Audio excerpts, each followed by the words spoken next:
set booster box and I'm gonna crack it just because it's fun to do sometimes. This feels like a bastardization of the set box. Wow. Yeah, this feels like you took the product that was for.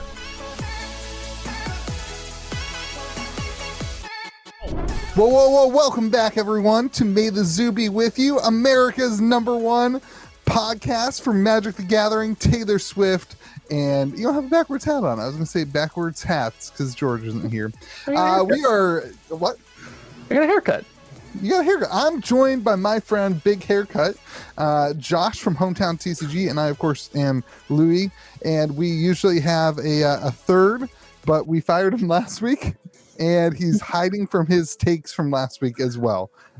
Maybe he'll be back next week. We can't promise you.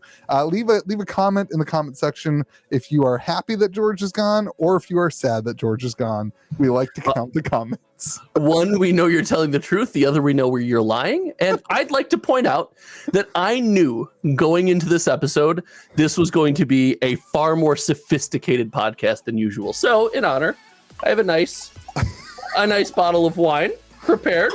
I have the same crappy IPAs. I know that we're going to have a vaunting discussion, and it's going to be far more spirited. I don't even know what vaunting means. And in the vein of a more sophisticated and elegant podcast, you, sir, possess a home that works like a sinking ship. Your vocabulary is poor at best, and I don't know, you're heavy. Great. That's awesome. Cheers. Well, let's give them everything we're running down. We're going to talk about the one ring that got pulled the morning of the last podcast. So as usual, our podcast was outdated last week. Sorry about that, everyone. We're going to talk about the next one of one, ... We're going to talk about Commander Masters and the new set coming up. We'll talk about Cryptic TCG's most recent release. We'll talk about Sorcery's kind of USA release this past week. We're going to talk not about Lorcana, but we will talk about Hello Kitty.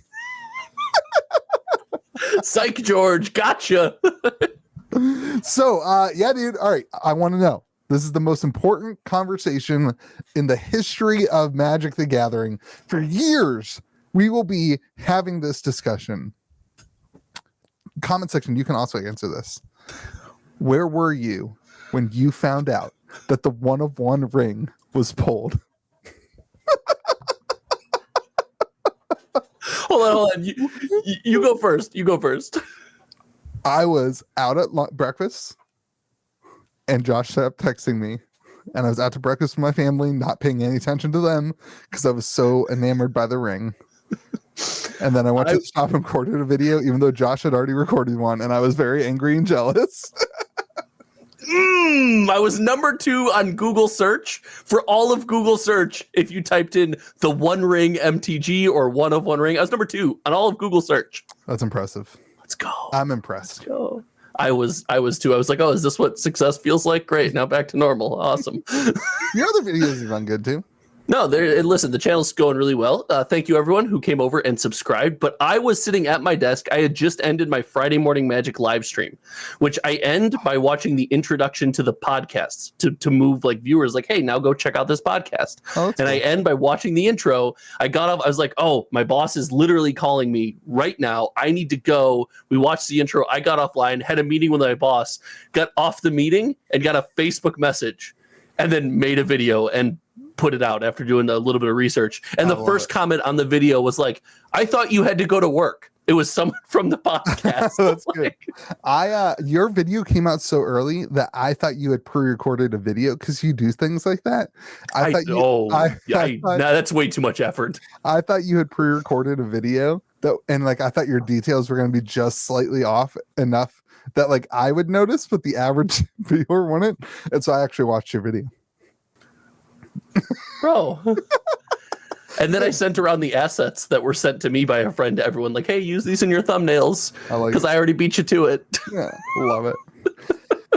Yeah, so I think like that discussion is going to be something that like continues. I don't know. It's like an iconic moment in Magic the Gathering, I feel like. We're joking about it. It 100% is just a massive moment in the game's history. Like the fact that we made videos on that is going to be content that will be evergreen, because one day someone will want to be like, what was it like the day that was open? What was they'll search the Google search history for that day, and they'll see you as the second person. They'll be like, wow, this guy used to be way more attractive than he is now. Why is he still on YouTube? It's like, that guy, Josh was really skinny. He was really skinny and good looking. Anyway, what has happened? So, all right, are you ready to, what do you want first? I'm going to give you the option here. Do you want me to go the I told you so route? Do you want me to go with the conspiracy theory route? Or I think those are your two options. I think that's all I brought today.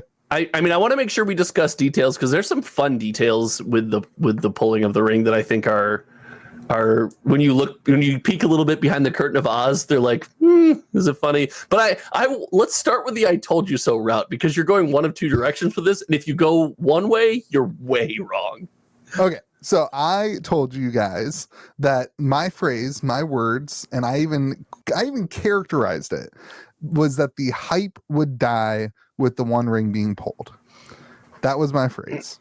You guys got into talking about money, and I said at first that I thought the money would go down, and then I agreed with you to say that there wasn't that much supply in the hands of stores to affect the market that much. That was my take. And I feel like I was right about that.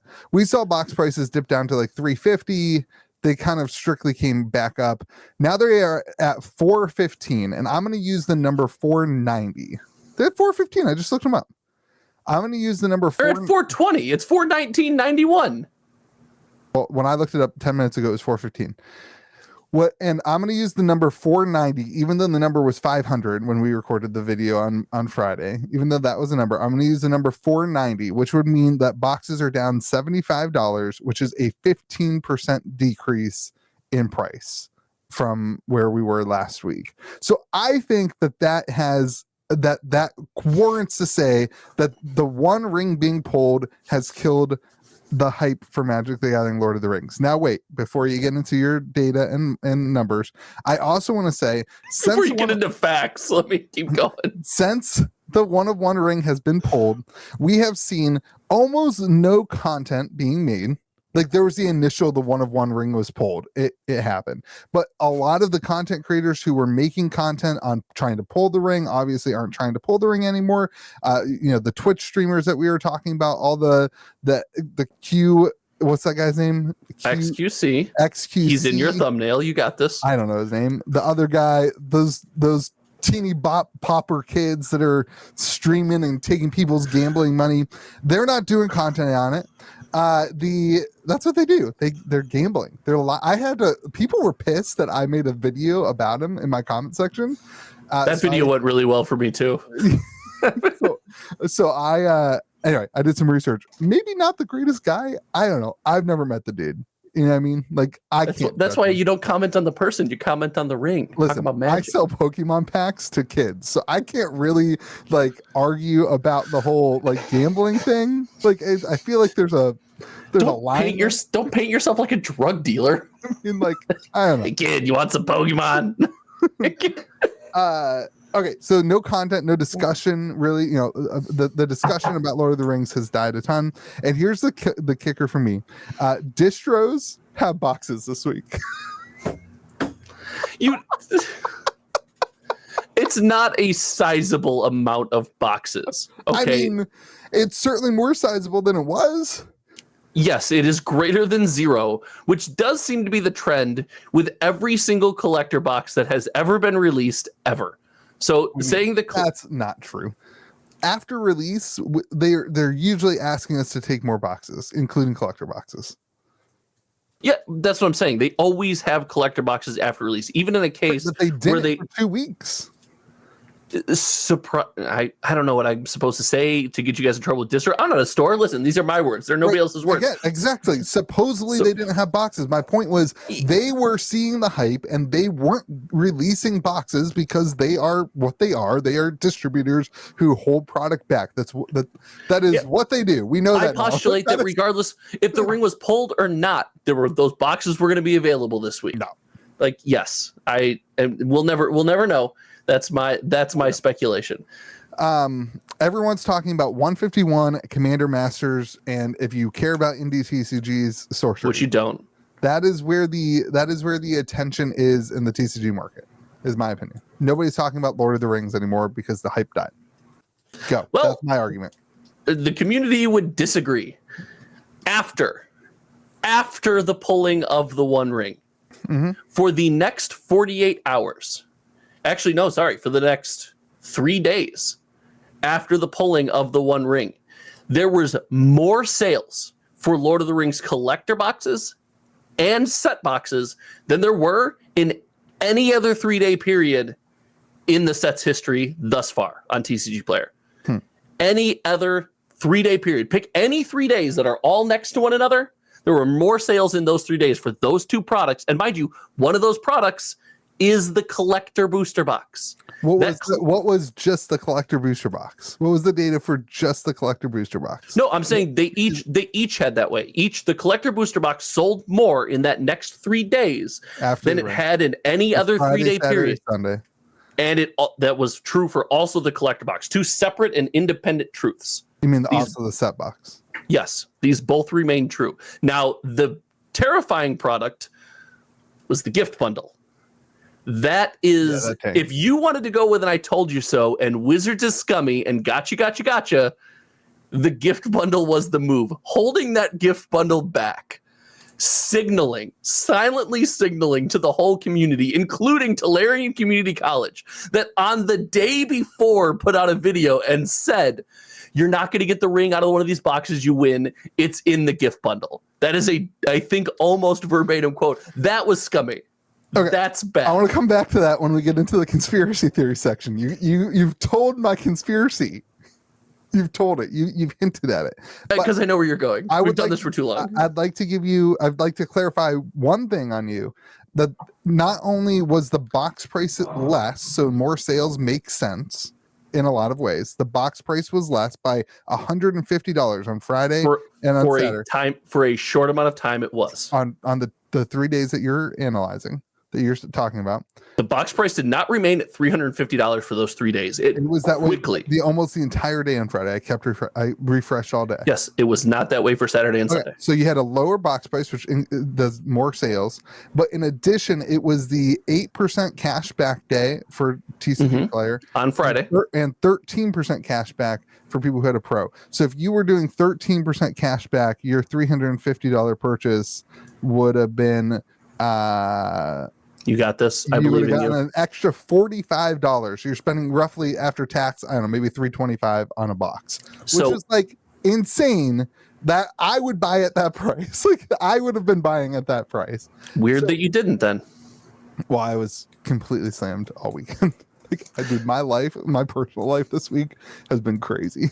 So with not only were the number of sales higher, but the amount of money that the product brought in for both the collector box and the set box independently in that window was the highest of any other 3-day window as well.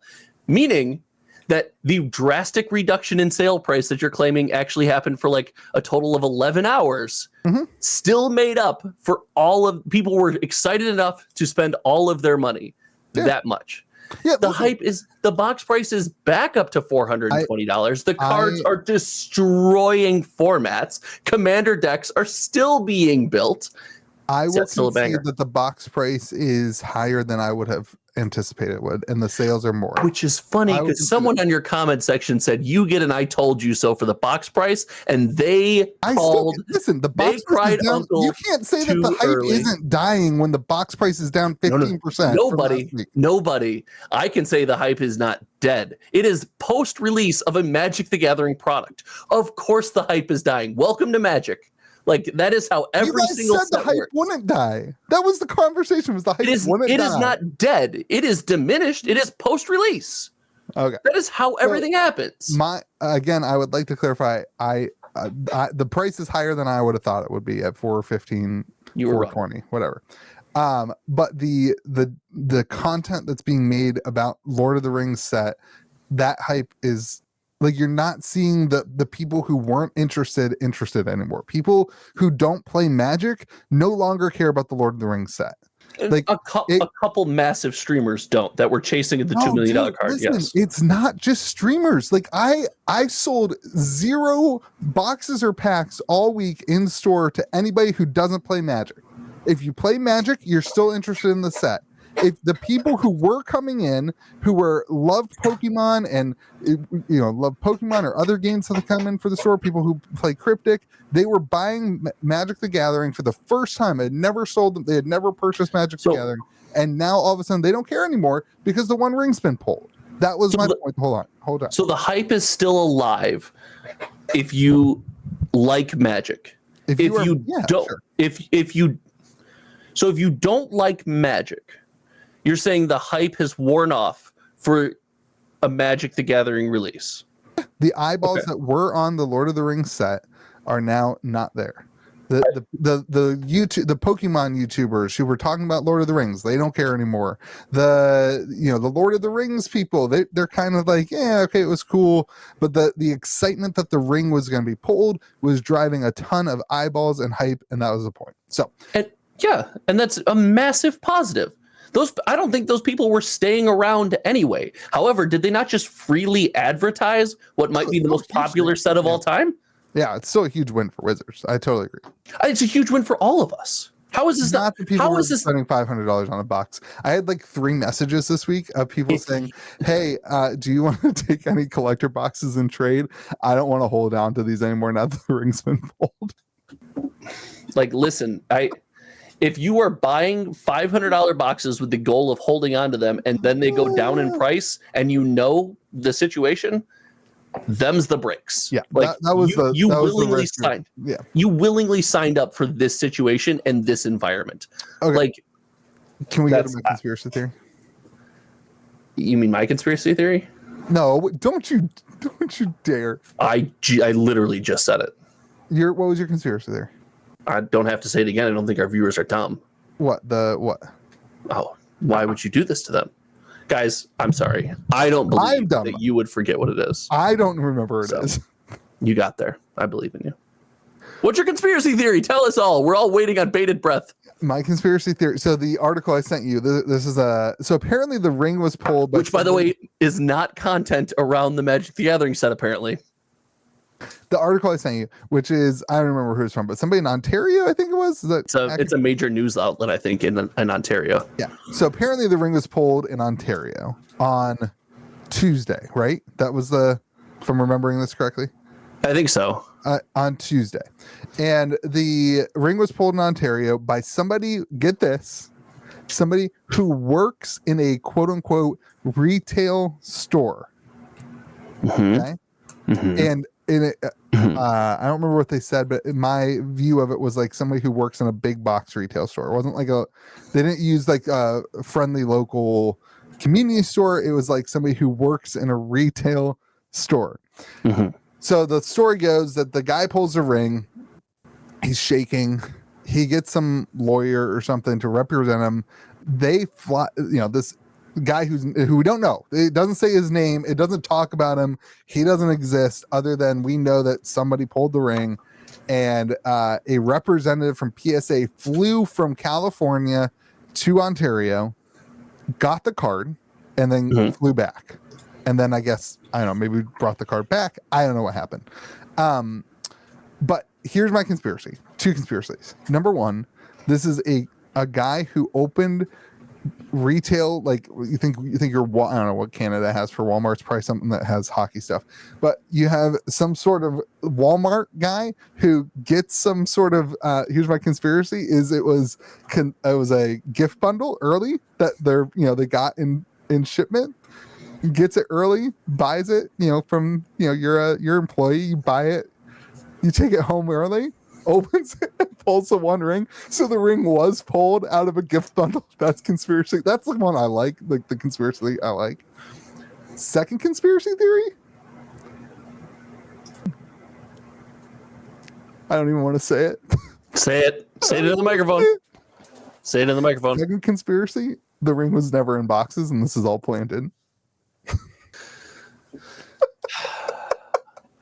because the guy didn't come out. Like, I get it. If you win the lottery, you don't want everybody to know because then everyone's your friend. I get it. I like conspiracy theories. I want to believe in something more than just some average guy pulled the pack.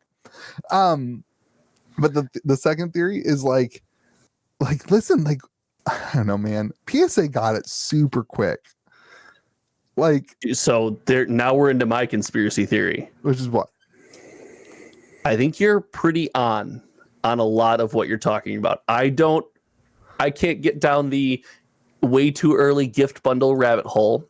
And I don't know if I can get behind big box store. I might be able to get behind big box store, but I think this person is heavily involved in the sports card world.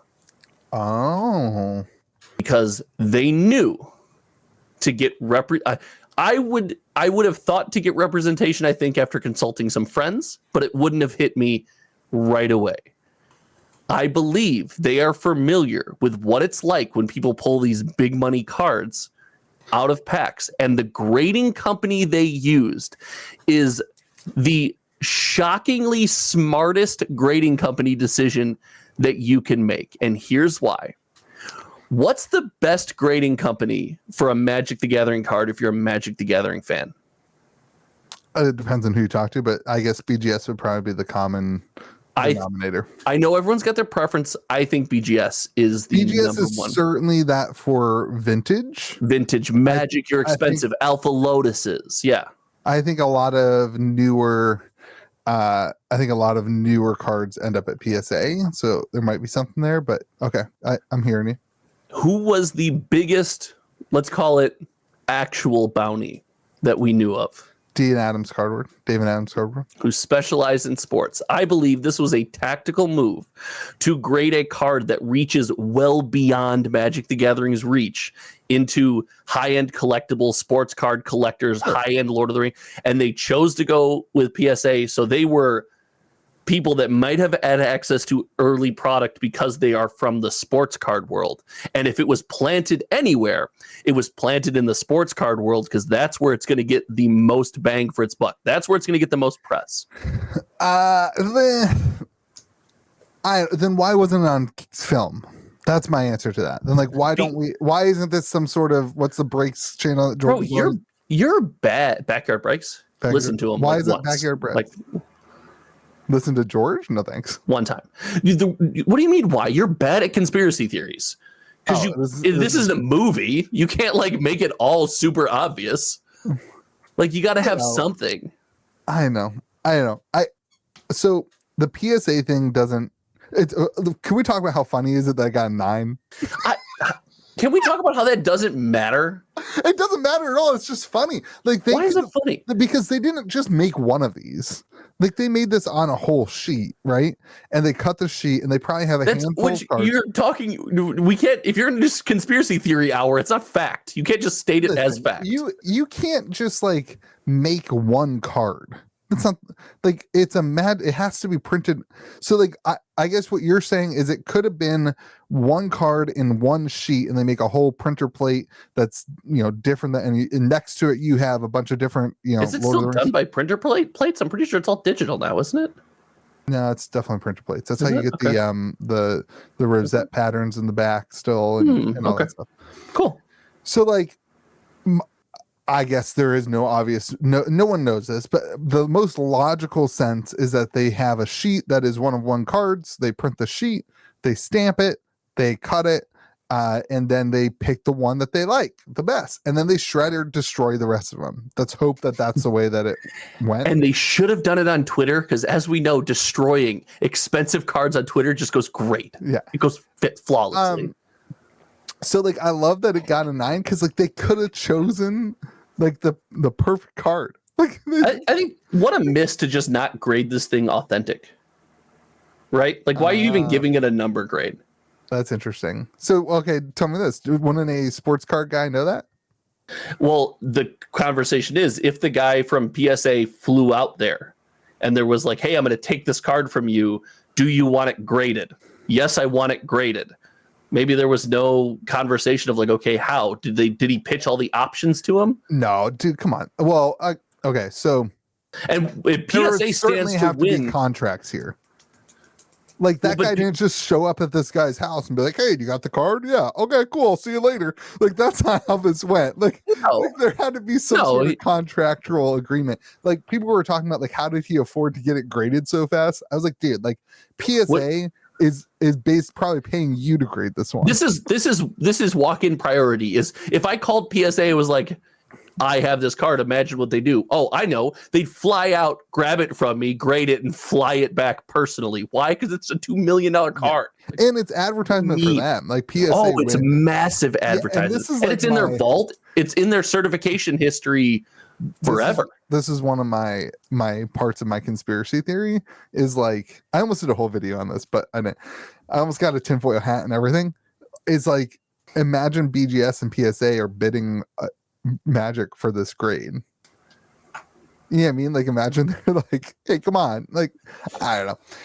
So it's interesting. So Wizards of the Coast was involved in some way, at least in communicating with PSA. PSA either reached out and said, "Hey, how do we tell that this thing is authentic?" Because Wizards of the Coast then tweeted following the PSA grade that it was pulled and it was telling us it was authentic, right? Saying the chase is over. So they're involved. Like they knew. That's not a conspiracy theory. They certainly knew as soon as PSA got the call. Well, because the article says that PSA had gotten like 20 calls, which is wild that they've only gotten 20 calls. Not gonna lie, like that's way lower. I would have been like 5,000. That would have been my guess. I thought it was David Adams did said the thing was pulled, and then I'm trying to find it. They were also like, this is the person who represents them. If you'd like to inquire, you can reach out to this representation. Other than that, our offer, we still believe, is like the highest one. I don't want to put words in their mouth. I'm trying to find the tweet, but they did something like that. It's like the buyer wants more or the seller wants more is what I inferred from it. Well, they were promised $2 million and some sick paella and a bathroom token, and now they're gonna have to settle for $1 million. Like, it's like, what do you mean $1 million? I mean, David Adams is only offering $1 million. That store overseas was $2 million. I forgot David. Some Adams paella, a bathroom token, like free commander nights for like a month. Like it was, yeah. And now you're gonna get $1 million. Like you're getting screwed. Yeah, I would just take the $1 million. I'm not gonna lie. I mean, look, congrats, you've got $1 million. Like, come on. So yeah, I don't know, man. I think it's wild. I think I don't actually believe the conspiracies. Like I don't actually like. I think this just got pulled. I think there's more merit to it being pulled, like not from a box. Like I think there's like that one's like it kind of makes sense on the timeline of when those types of stores get the bundles. But anyway, other than that one, I'm oh my gosh. Like Wizards has no incentive to not print the cards. Like I don't actually believe that one, but yeah. Did they get pulled from an Omega pack? I hate Omega packs so much. I hate them so much, dude. I never had a chance. I wouldn't have bought one. Okay, let me ask you this: was the One Ring, the serialized one of one ring, a positive or a negative for Magic the Gathering? It was a positive for the brand. It was a negative for the IP. It was a positive it was a positive for Hasbro. It was a negative for WotC. Yeah, that's great. Was it a positive or a negative for Magic the Gathering? Negative. See, this is where I knew we were going to disagree because you literally hate fun. No, I think so. It's hard. Like it's not. It is. It's hard. Not. We have smiled this entire podcast. 100%. Mostly because George isn't here, but also because this was fun. My problem is what's next. It's another one of one. I know. We'll talk about it in a second. But like another one of one isn't as good as this. There is no. And we'll talk about this in a second. But like, there's no one of one that beats this hype. No. And so like now. But that's okay. I know. But I like my attitude, my life. I've never said that. I've never said that. If I do a video that hits 10K, I'm like, oh, what do I do now? I have to beat it. Like that's who I am. And like the perpetual hype that we are in, I'll tell you what, it's a good thing if it's the only one. If Wizards and Magic just say hate fun. All right, hate it so much. we're done, and it goes back to old Magic. You hate fun more than anything in the known universe. No, man, this was so much fun. Listen, I don't want to hear a sob story of I spent all my money chasing the ring and I didn't get it. Like, don't do that. We have been saying from the get-go, don't do that. Having this thing just in the packs to be opened by somebody, constantly being discussed. This was so much fun. If they had done this in the Brothers War with the first serialized cards, and there was one of one, it wouldn't have been as much fun. You're right. This is the all-time high, crossed over with one of the most popular IPs in the world. There's a lot of like blending between the two, but this chase, the idea that somebody in the universe has a one-of-one Magic card, and we've been talking about it, is they should do this every quarter. So every quarter, they should do this. I'll agree with you that it was fun, but like, here's my caveat to that. It was fun for the people who could afford it. Like, it was fun for the people who could hop in and buy a collector pack or a collector box and feel like they could interact with it. I bought no I did a video on my channel, which you don't watch. You have YouTube channel that covers the game. Of course it was fun for you. I'm talking about John Doe who can't afford to gamble like that. I think it would have been more fun. I'll say that. It was fun. I think it would have been more fun if it wasn't limited to the collector box. If it was draft set collector. We finally have something collectible in the collector box, and you're like, pull it out. Yeah, you can leave the other serialized in there. Get out. No, man, this was fun. The product's out of my price range. It's not something I can afford on my Magic the Gathering budget right now. Listen, daycare's expensive, bro. It's crazy out here. It's tough out here for a penguin. But it was just as a fan. Yeah, this was some of I had a reason for like 2 weeks. I woke up in the morning, like, check my phone instantly. Like, oh my God, I was mowing the lawn one day, and then someone called me. He's like, it was pulled. I stopped mowing the lawn, and it was a fake. I was mad. It was fun. I will say that on Friday, I was telling people, like, somebody was like, what's wrong with it? I was like, the ring was pulled. I don't know what to look forward to now. It was just like, that thing that like it's over. I don't know. So it was fun. I agree. But you know that something else is coming.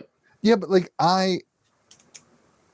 the problem is something else is always coming. They never just leave it be. Let's move on to talk about that, because I think that's a good like what's the next one for me? Like, I'm sure there will be a Harry Potter set, and I'm sure there will be what's the Harry Potter thing? I don't know. What's the one-of-one Harry Potter thing? You'll have a one-of-one cloak that is the cloak one of each, invisibility. The invisibility cloak, the sorcerer's stone, and the wand. The Deathly Hallows. That's what it is. Yeah, like, I'm sure you'll have those, and that's cool because there's 3 one-of-ones, and that's cool. Like that, it's a genius thing for That's cool. One-of-one's terrible. 3, great. Awesome. It's a genius thing for Universes Beyond. Like, it's like every single IP has it, right? Like because there's no new stories, they're just reskinned, right? Like, it's all the same. Like, Harry Potter is just Lord of the Rings with, wizards and that's going to be called Strixhaven 2, but actually Harry Potter this time. So here's another conspiracy theory. Conspiracy theory time, baby. Let's go. Okay, so we have so much fun when George is gone. I know, because we actually know what we're talking about. The Strixhaven set. We're gonna struggle in Metazoo. Ready? Strixhaven set was supposed to be Universes Beyond 1 Harry Potter edition. Harry Potter said no, or they couldn't agree, and then they threw out the set. And now I bet you Harry Potter is just kicking itself, just being like, what did we do wrong? Listen, we could have made so much money. That's the coldest conspiracy theory ever. That set was just like, hey, we're Harry Potter. Yeah, I agree. No, what do you mean? One-of-ones. Listen, I wouldn't even be opposed to right? You think Harry Potter comes out and Dave and Adam Card World says we'll give you $333,000 for each one of the 1/1 Deathly Hallows? Yeah. Yep. Just do. I'm not willing to speculate on the number. Am I willing to speculate that there's a bounty? Yes. Yeah. I don't know. I just feel like the hype just will never be. If you say that there's no bounty, if the Harry Potter, I'll put out a bounty, $100 right now, baby. Yeah, me too. Because if there's no bounty, guess what? Hometown TCG is averaging a bounty every week. I don't know. I think it's a definite direction that we're gonna see. I think it'll be a net positive for the growth of the game. I think that there's still... That's like one of the biggest things that any TCG wants to 100%, do. 100%. Listen, Magic has to grow. Magic has to adapt and grow, and this is the way they're gonna do it. I think like I would like to have seen them do it without increasing the prices. I would That's like to have seen them do it without putting it in a box that not everybody can enjoy. It's like every time Magic does something, I'm like, it's great. What you're doing is awesome, but you're doing it in like the most, like, you're kind of being a jerk about it. Like you're kind of being like, so it's like, we'll talk about Commander Masters prices, but it doesn't, I don't know. Now, Commander Masters, we're about to do a 180 on when we get there. Let me how do I phrase this? This was one of the most fun times I've had as a member of the Magic the Gathering community. It's been one of the most exciting. I'm constantly checking news, and I know this because shout out to my buddy Dennis. My buddy Dennis messed with me a bit. I got a message. I think it was either today or yesterday as of the recording of this podcast. I was still coming off the high of like making videos. I have like the second most viewed video on my channel, like went out. And like you said, I was like trying to chase the next thing. And he goes, I can't believe they're doing a 1/1 TARDIS. This is ridiculous. And he's notoriously like, man, Wizards of the Coast, you suck. Kick you. And he's like, I can't believe they're doing a 1/1 TARDIS in Doctor Who. And I was like, you have to send me the article. I need to make a video right now. I need to know everything there is to know. And even if I wasn't making a video, I'd be like, you need to send this article. I need to know everything there is to know about this thing. And I won't buy a Doctor Who collector box. I won't buy one. But it's fun. And it got me. And I hate him because for a moment, I was so excited for the next thing. And then he took it away from me. So like, okay, let me ask you a question then. How many times can you do it until it's not fun anymore? I told you, I think they could start this off by doing it once a quarter, 4 times a year. I think you could do For 4 chases. How long until you're just like, oh, it's just another 1/1 and you don't read the article? Because like, I'll tell you, I'm already there. 1/1 TARDIS, couldn't care less. Don't know what TARDIS is. I have no clue. That's the phone booth police box that him and George Carlin in Bill and Ted's Excellent Adventure fly around in Doctor Who. Okay. I don't I'm pretty sure it's just the police box, but maybe I'm wrong. I have no clue, and I don't care. And like the 1/1 ring was cool. It was iconic. It was Lord of the Rings. This is not going to be the same hype for the 1/1 TARDIS, right? Are we agreeing on that or not? No. We are. The Lord of the Rings IP is bigger, and it's the first of something. Like, spoiler alert, beta is not as exciting as alpha. Unlimited's not as exciting as beta. Like, Unlimited that's how is not as exciting. It's not as exciting as beta. Unlimited is overrated. But my point is, it's always less exciting. The next thing is always less exciting than the first thing, but that doesn't make it bad. But okay, so I'm asking, is there a point of which it is now bad? Is there a point of which it's too much? When it affects the ability to play the game, then it's bad. If these cards become functionally unique and they're needed to play the game, let's say that will never happen.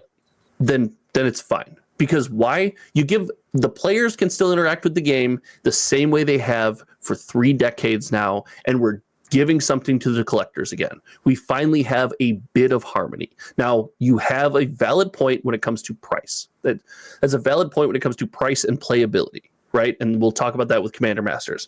But having more of these 1/1s is not bad. And if the collector community decides they don't like them anymore, guess what? Now it's on to Wizards to figure out what the next thing is, because that's their job, and that's what trading card games do. Yeah, every trading card game we talk about pivots into the next thing when the collector community gets sick of the old thing. That's what they do. Yeah, that's fair. I think I'd like to see it be like, so like, I guess it's just not going to be, but like iconic one of ones, not the TARDIS. You know what I mean? Like, you just offended. I know. So like that is the Deathly Hallows to that IP. Yes, it is. One of those is Harry Potter and the other one is Doctor Who. Like, I haven't looked at which is bigger. Oh, Harry Potter has to be. The UK is a big place, my friend. And where's Harry Potter written? It's written in the UK, but I think it's probably more widely accepted here. Right, because it's bigger all around. It's still big. You think so? Maybe that's true. Yeah, maybe that's true. Harry Potter, I would guess, is actually, I don't know.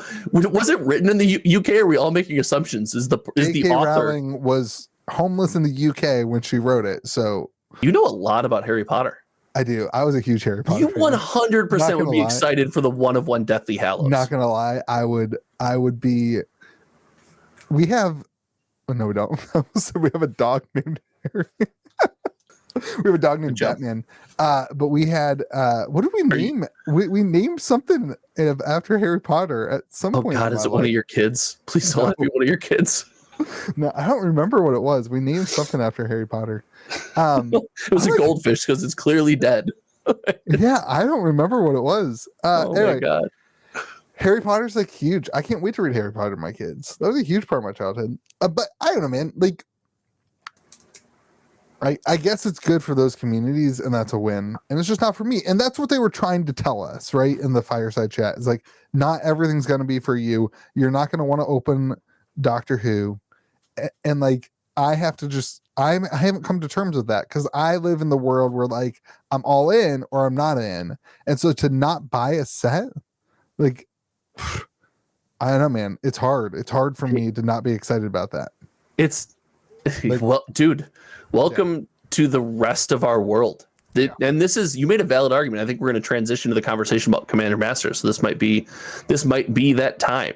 But when it comes to the changing price of this game, well before the fireside chat came out, I had to have a realization that the way I had just gotten back into engaging with Magic, I was so excited. Oh, there's a new release. And I had to quickly learn, can't live like that anymore.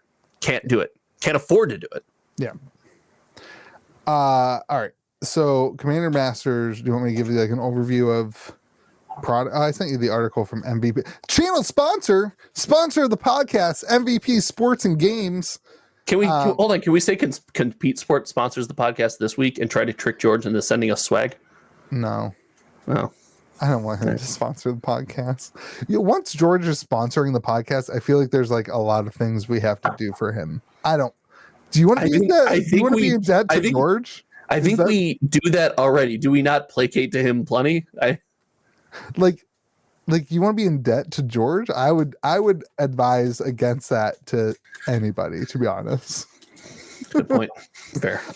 So yeah, okay. So MVP Sports basically came out with an article that said that distro pricing compared to Lord of the Rings for draft and collector boxes are about 20% higher. And that's pretty accurate. And then set boxes is 60% higher. Set boxes, our cost for set boxes is 43% more than draft boxes for set boxes. I am terrified. I'm not gonna lie to you, dude. I'm like, and I felt this way about Lord of the Rings, and then I literally was selling things like 6 months ago. I was selling things to be like, if I get burned on Lord of the Rings, I'm gonna get burned on Lord of the Rings. If I get burned on Lord of the Rings, I'm gonna get burned. I'm not missing it. But this one, I'm like vastly more concerned about getting burned on.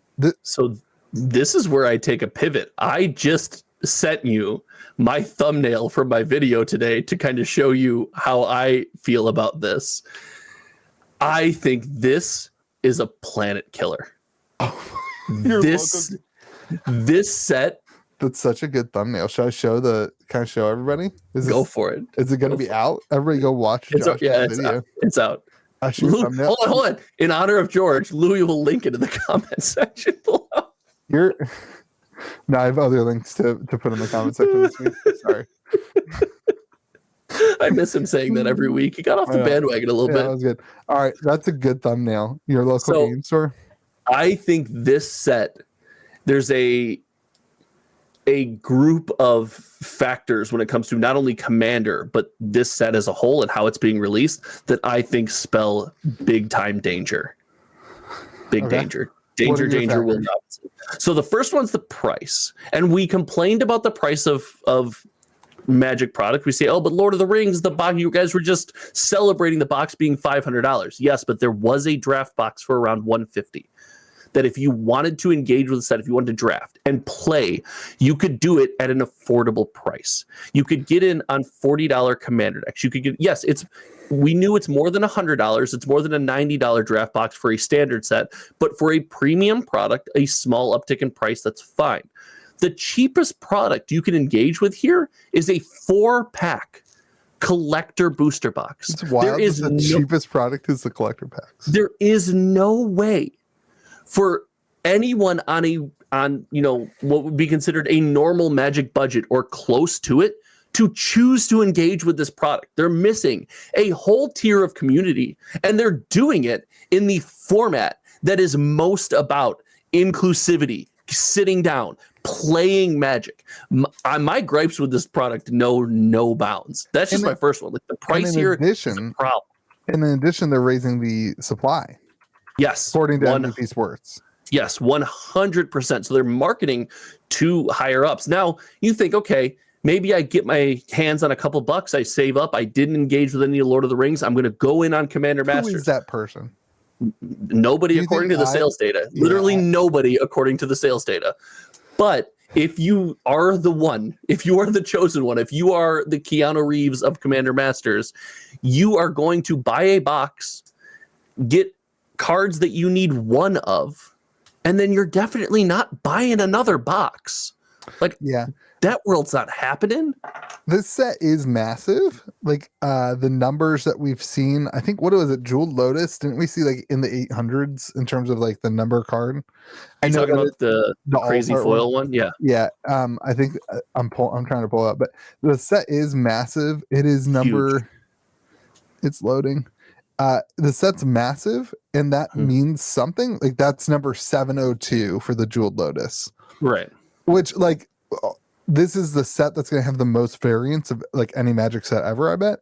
So that includes all the variants. So there might only be 300 cards in the set, which isn't that many. But I don't know, man. It is going to be a chaotic release for sure. So, but I get it. Baldur's Gate. And like maybe, and listen, if this is Baldur's Gate, I know George is screwed because George went ham on this product. He did. I went pretty thick. Not like I'll be okay. I went pretty thick though. I'll be okay. Not great, but okay. I might be in a little bit of trouble, especially like whatever. I'll be okay. I'm diversified. I didn't go George thick, right? Like I went. You double dipped into those Lord of the Rings collector boxes available this week, didn't you? But like there will be stores that get really burnt on this. And so my question to you is this. Let's take away, maybe you can't take away Baldur's Gate, right? But let's take away Baldur's Gate. Is Wizards dumb enough to increase the price 60% on a set box, increase the supply, and not have an answer? Are they that dumb? So, to everyone's credit, Wizards of the Coast does something that everyone claims to do. They just don't do it as often as everyone gripes about it. And that is try to get the most money out of consumers in what we consider to be ways that don't necessarily benefit the community. I think a lot of things they do to pull money out of our pockets are actually beneficial to Magic, the growth of the community, and us as consumers, because if we're willing to spend, we will. Heck, look at Baldur's Gate. They tried to coax money out of our pockets, and guess what we said? No, thank you. Okay, right? Let me argue that, because Wizards didn't make any less money on Baldur's Gate. Like, stores are the one who lost money. Even, Well, I would argue that probably distributors. that is why I pulled this out in the first place, because my question to you was going to be, when all of this goes down, I hear players talk about the draft experience for this set, about how great it is, how fun it is to open these packs that I'm holding in my hand. Who's always left holding the bag? Always. So there stores, but there are consumers who bought I know them who bought Commander Masters Baldur's Gate at the high prices too. Like, so people, Yeah. But also like stores are the ones I think are, if you're a consumer, the average consumer, You have a bad product experience. you have you lose some money that you really already lost, right? Like, Yes. when you buy a Magic product, you're like, I'm spending this to enjoy it, period. And if you're opening a box trying to make money still in 2023, you're doing it wrong. And maybe I make money back, maybe I make some money, but that's not the primary interest. Right. If you want to store your primary, I know that this is wild. If you want to store, your primary interest is to run a business so that your players have a place locally to play. Like, and Don't do that. If you run a store, your primary interest is to make money, and that's okay. well, listen, there's easier ways to make money. But yes, but this is the way that you've chosen to do it as a store owner. Or not you personally, the proverbial you. If you are But a smart, I know you don't make business money as a store person, owner. I know that. if you are a smart business owner, if you're a smart business person, you'd be like, hey, I'm gonna go make money somewhere else because like 5% profit margins on the average set, not doing it for me. You know what I mean? Like, not gonna be sustainable. Yeah. But I think the average store owner is like, I love the game. I want to provide. There's not a store in my area that is good or whatever. Like, this is my story. Like, there's nowhere in the area to play. So like, I'm decent at business and I'll start a business. And like, I love it. It's a labor of love. And like, for me, it gives me flexibility to be with my kids, whatever. But like, anyway, back to like, who's going to get burned on this is those stores if it's bad. Yep. And I want to try to give Wizards some benefit of the doubt, because this year has been fantastic. This year has been an amazing year for Magic the Gathering. I feel like there's got to be something that holds the weight that is Commander Masters. Elaborate on that, because I was going to put my mic away and let you preach some positivity, but I don't need to. Is this bad? Can I keep it in front of me? What do I need to do? Elaborate. I don't know. Like, there's like, they've been great. You're waiting for the fall. I'm not. Like, I'm in. Like, dude, like, I'm in, which is I was out. Like, I should preface this. I wasn't trapping you. I'm also waiting for the fall.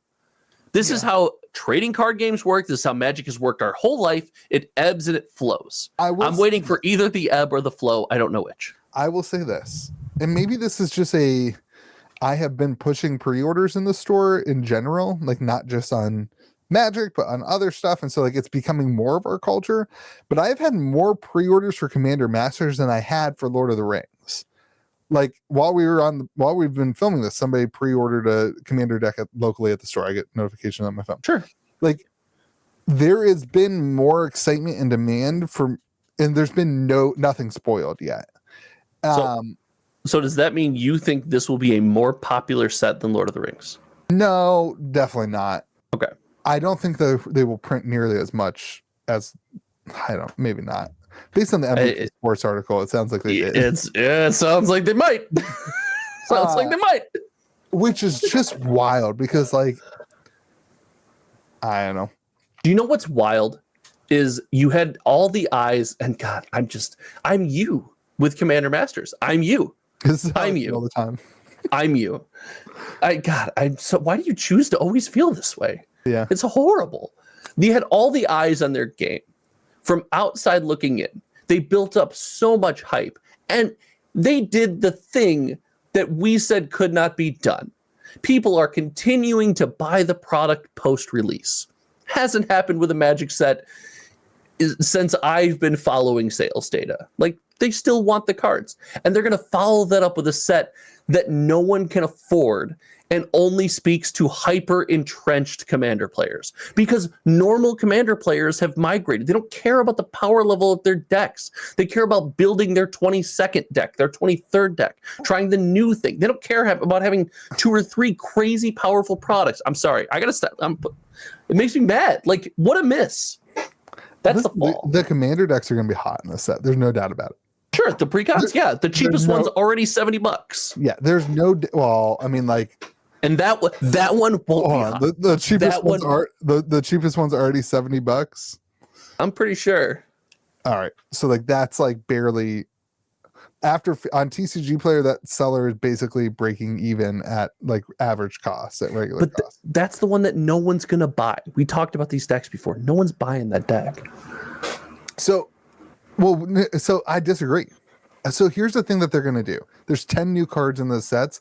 I bet you those 10 cards are bangers. I bet you they have to be. I bet you all those 10 cards in that set are just absolute fire bangers. and like, dude, like what a horrible decision. Functionally unique cards in the commander decks and that aren't in the set. Listen, like then they're going to do the extended art version and the crazy variants in the commander deck sample pack, like sample packs. That's decks, actually, I think that's cool. I think that's cool. Actually, those decks are going to be crazy, and people are stoked about them. Like people see slivers, people see Eldrazi, they get excited. Like they get excited. I think where this product, I think collector boxes are fine. Like frankly, like I think a $250 collector box for 4 packs, like that's just what master set collector boxes are. Like I think that's good. The big issue I have with this set, like draft boxes, I get it. Like draft packs for double masters still sell really well at my store at like $15. Like I get the hangers. Like I bought a bunch of the hanger packs when they had them. So like I think like what gets me is the set box. Like that's the only one that worries me and that produces anxiety in me as a store, because like this will draft well. Collectors will want the high end rarity jeweled lotus. I mean that card's gonna be bonkers. It's beautiful too. Yeah, like that stuff doesn't bother me. It's the set box, and so this is where I come back with why the difference. Why every other set box is 5% more than the draft box? Why? What is in that box? What's in the box? What's in the box, man? Box. What's in the box? I think my biggest problem with the set box is actually of my own perception. I have always perceived, since reading the article in Zendikar Rising, because yes, when they did the Project Booster Fun article about the set box, I read it because I was super excited about a new Magic box. You can read? Is that a prerequisite? I got the audiobook of the article. I had Siri. Siri, read this article for me. Stop. My Siri's going to do it. I was excited for that. And the reason was I understood that it was more expensive. Oh, but you know, it's fun. Sorry. I get this comment every time we do that. People who are listening on their TVs stuff in their living room, if you say like, hey Alexa, play Rick Astley's Never Gonna Give You Up. You stole it. It's so much fun. The comment section goes wild and then we get more views. That's why you're crushing me. You're so much better at this than I am. I just scanned the comment section. Hey Google, leave a comment on Kitchen Table TCG's video. Stop. You're gonna kill me. Oh, people think it's the wine. I'm just laughing. Oh, ready? I'll help you all out. Hey Alexa, text my wife. I love you. See, like I'm here for you. Like, you know. All right. I thought an Alexa just went off, which was weird because I have headphones on, and I was very concerned for a second. So, now you see, I was all negative, and now I'm happy. So it's hard to jump back into. I just confirmed only 24 packs in the set box too. So going back to my perception, my problem is that the set box felt like it was that, like, if you were the every person who had always bought a booster box for $90 to $100, the idea of spending $115 and getting more pulls and this concept of the list was not like it. I didn't feel like I was being ripped off. I felt like it was fair, and I felt like it scratched the itch. It was the need of like, oh, I want to crack packs. I have right here, 2 crack on my desk. I have a March of the Machine set booster box and I'm gonna crack it just because it's fun to do sometimes. This feels like a bastardization of the set box. Wow. Yeah, this feels like you took the product that was for everyone. Do you have to beep that? Is that bad? No, I'm marking that for the beginning. Keep going, baby. Right? This feels like you took the product that was meant for like the vast majority of the community to enjoy a set, and you completely decimated it and just made it something it was never meant to be. I get stuck on that. Yeah. Yeah, I feel it. And it seems like Wizards is just trying to get more from it, right? Like, well, but like, let's say you've postulated that they're going to put reserve list cards in the list in the set box. In fact, you've guaranteed it to your viewers, and I know you've not done any of that, but you've said that there's probably going to be something spicy in the list slot, and we all agree on that. I guess what irks me is that's what the collector box is for. Yeah. If there's something spicy, it should be in the collector box, and maybe less chaseable variations of it in the set booster box and downwards. But like, what are we doing with these products in this set? Sorry, I'm done. Well, it goes back to like, you're saying what I've been saying for a year now, dude. You don't like the product. You don't like the draft and set and collector box. In this set, you're seeing what I felt as a whole from Magic. But I'm saying a normal release, March of the Machine, Brothers War, Phyrexia, all we want. The set box is fine there. If you like Kraken packs, buy a set box. It's great. It will be wild to analyze, to hear your data for the set, to see what the consumer wants. Yes. It's got to be the set box, right? This was the first. Lord of the Rings was the first time the set box was outsold in all of my data tracking. The set box is by and far the most popular product for every release. I don't think that. So I will say that the Double Masters draft box felt like a set pack. Like you got because you got 2 rares or mythics and 2 foils. It felt like a set pack. Yeah. And so maybe that's what they're trying to do here. You're saying you didn't need the list to feel happy. I don't like the list, but that is really my hot take. My take here is like the list slot's just gonna have nuts. Somebody told me that they announced that there was actual autographed art cards in here, but I don't remember that announcement. I couldn't find it anywhere either, and that might be another thing that like the set box has hand signed art cards. Well, they're saving that for the next Lord of the Rings release, the holiday release, actor signed cards. Yeah, but like you might be able to convince me that that's the reason that this is more expensive. I still don't think it warrants the price though. Like what I don't understand is like why Wizards feels the need to just milk the cow over and over, and they can't just be like, God. Hey, a card costs the same price as a card.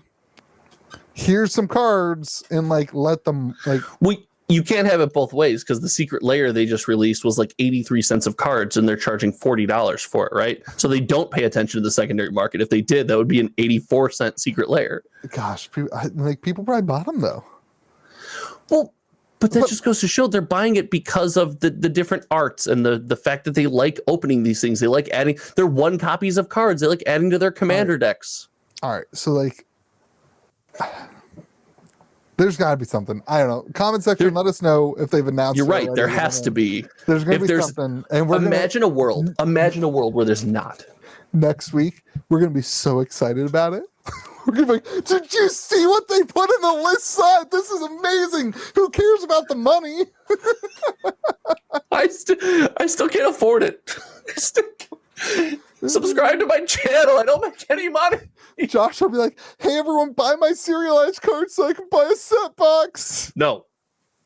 Listen. Buy my Friday Night Magic promos. Listen, watch certain things aren't funny. Watch the list slot be all the Friday Night Magic promos you just bought. That won't upset me at all. That doesn't bother me. I didn't buy them because they're going to go up in value. I know. If they're gilded foil charms, then I'm mad. I always think like the list slot when they reprint things that are like special printings, like a Friday Night Magic thing. It's like you just took that away from all the people. Like, I don't care about the value. It's more about like the people who were actually there. It's like Friday Night Magic. It's like I gotta look for the little planeswalker symbol in the corner. Like, are you a poser? if you had a Taylor Swift ticket that was like from her original tour, and then like on her tour she was like, here everyone, here's tickets of my original tour with a little Planeswalker logo on the bottom of it. You know what I mean? It's a little May the Zoo be with you logo at the bottom of her ticket. It's like, MC. Taylor, it was special when I was there, and it reminds me of that special moment. Why does this kid who was never born, wasn't even born back then, why does he have the same thing? Yeah, I thought the kid that was never born. Jeez. I would never. Taylor Swift has premonitions. She can see ghosts. Anyway, so I don't know. Commander Masters. I would have said Lord of the Rings was the wildest set of the year.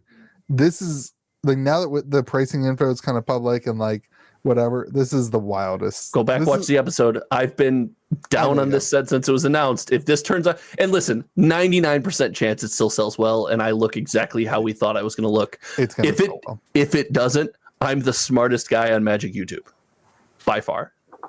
Remember when we were all super against this? No, I never was. This was like the first $100 booster pack from Wizard. Yeah, I bought one, and I felt really excited opening it. I sold a lot of things in my life to buy a bunch of these, and I opened them all.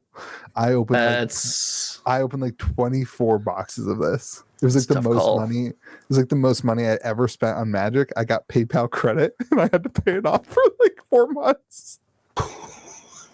Yeah, dude. That was like the month I found out about PayPal credit, and like, you know, it was like a credit card that like my wife never knew about.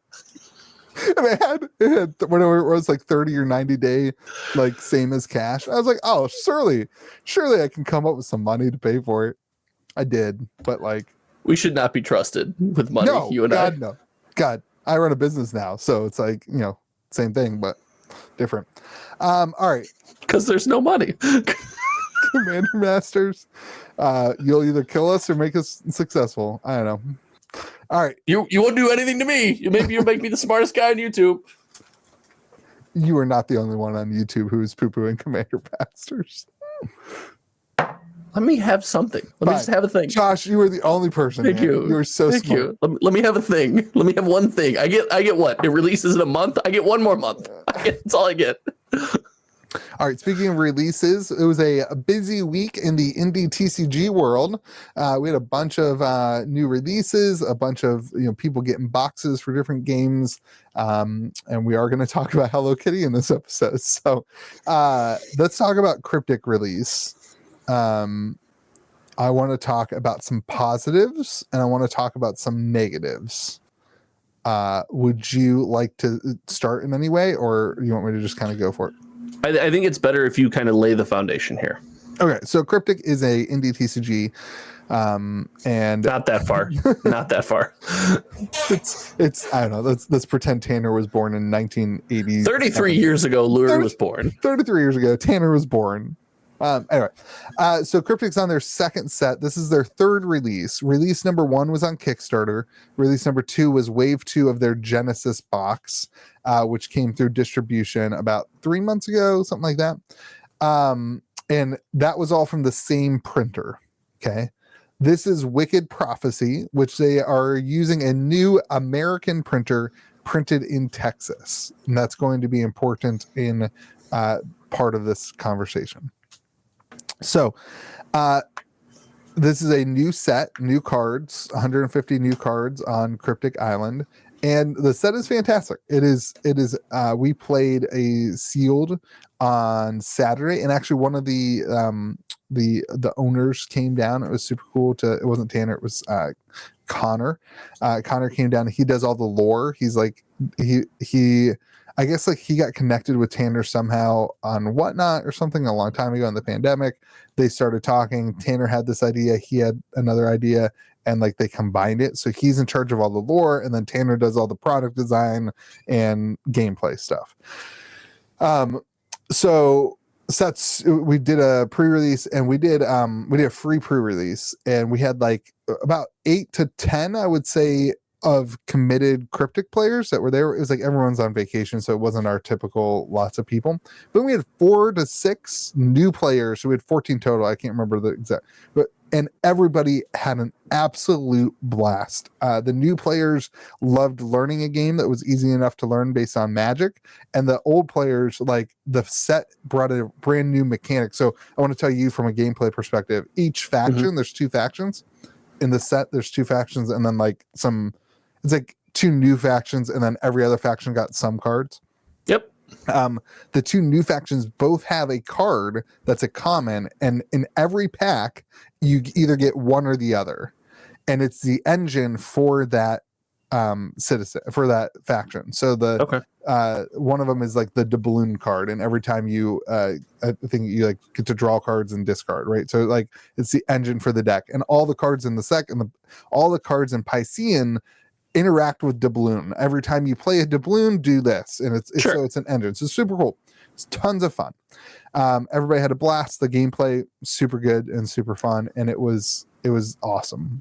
Release weekend's so much fun. Like, it's so great. The next day, I came to the store. We were there till 1:00 playing. I got to the store at noon because we open at noon on Sundays. The next day, the first 2 people in the door were 2 of the new 4 players who came in to play Cryptic and not Commander together. I thought that was super cool. That's sweet. Yeah, so really good from a gameplay perspective. Really, really encouraging to see the game evolving and growing, and to see people who were in, whatever. It's great to see it stick like that too, right? To see the customers who engage for the first time or had their first experience. Like, just, we've all been there in the indie TCG community. You get that itch, and you just got it. You're like, okay, the 4 rounds wasn't enough. I need some more. Yeah.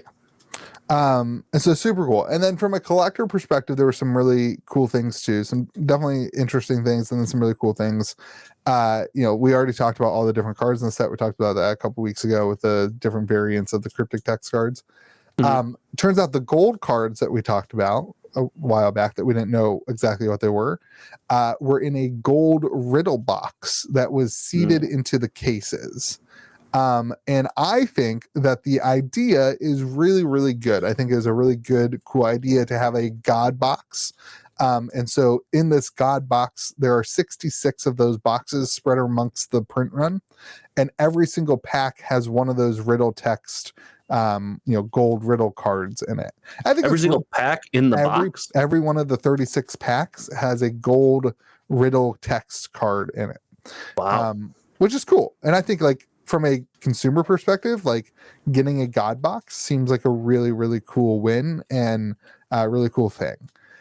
So those are a lot of the positives. I want to divert here and say, I don't love the way that it was done on the God box side, because the God box, gold box, whatever, it was externally wrapped.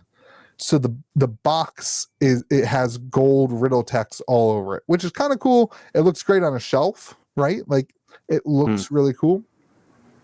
But, so you can tell that it's a God box without ever opening the box. The box is different. Yeah, and like, this is where, like, I love the idea of the God box. I wish, and like, I'm not a game developer, so like, I just get to criticize things without knowing a lot of the details. That's what happens, right? I wish it was a box where you open the box and like the entire inner thing is like gold, right? So like, it's like opening a treasure chest every time you open a box, and you open it and it's like, It just hits you and all the packs are gold and like whatever. And then you know that every single one of your packs is a God pack, right? Like, I think that's what, and then so one of the things is Whatnot streamers have been going crazy over this. Like, I sent out some, I've got some of my product, and I sent out some, and one of my cases that I sent to a guy who streams on Whatnot, he got one. Like, he got a Riddle 66 pack. So he had streamed it this week, and like, they're doing crazy. Like, they're getting like $200 a pack. So like, the Whatnot streamers could still open the box and be like, oh, we got a God box. All right, let's stream on Whatnot. And that would be super cool. But the average consumer could still get it, because here's the second negative. It's in a case that's not really sealed. Like, the cases that we got from Distro are just like a Uline box with like Walmart packaging tape.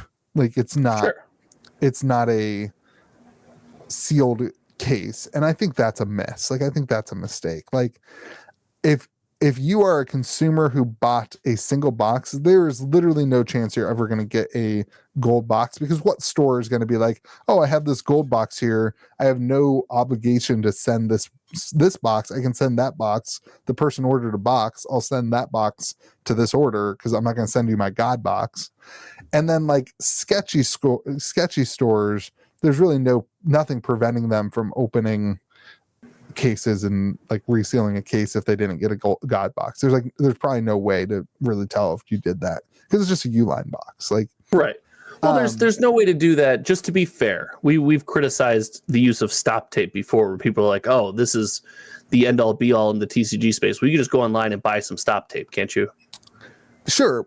Yeah, 100%. But like, you could put a stamp on the box also, like the Uline box. It could be a cryptic box. Like you have to be going out, like you have to be a store who cheats in order to cheat with stop tape, right? Like you have to go intentionally.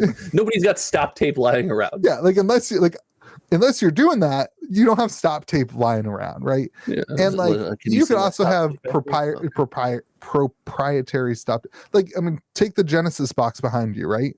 That box itself even has wrapping, and then it has the gold thing on it. Like that's crazy. Like the amount of detail that he put into that stuff to make it so that you can't, I feel like could have gone into the cases from the new printer. And then the other negative on the release, when we were pre-ordering, what we were told is that there was going to be master cases that were 18 because this is what all Cryptic's always been. Master case had 18 boxes, and a case had 6 boxes, and it was 3 inner cases in a master case.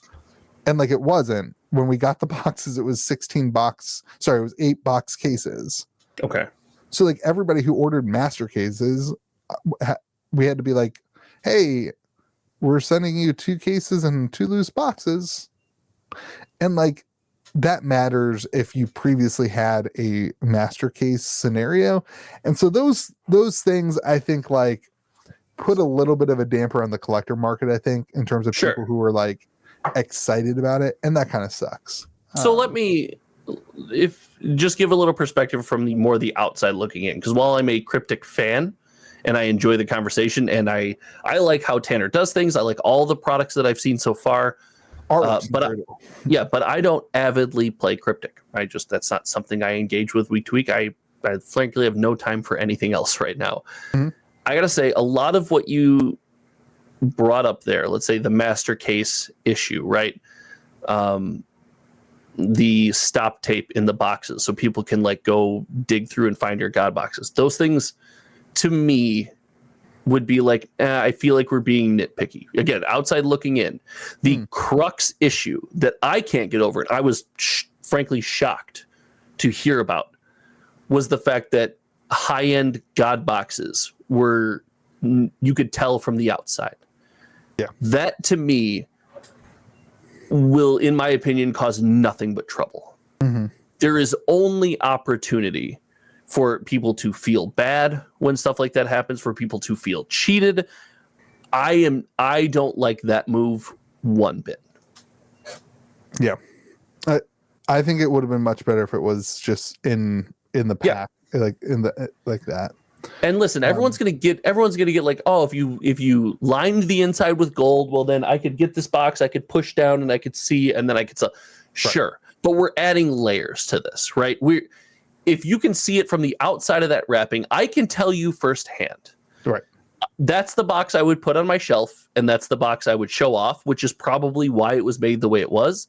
Yeah. I can tell you firsthand also, if I bought this product and I was looking to sell the product, I would open it, find all of those, sell the rest of my product, and then list those separately for more money. Like if my goal was a retailer to make money off spreading trading card games, that's the way I would do it. And that to me is nothing but trouble. And also it goes against the idea, like this whole, every pack is special. Well, if it's not as special if it's not out of a God box, and you know right away, before you crack that outer seal, whether it's special or not. Right.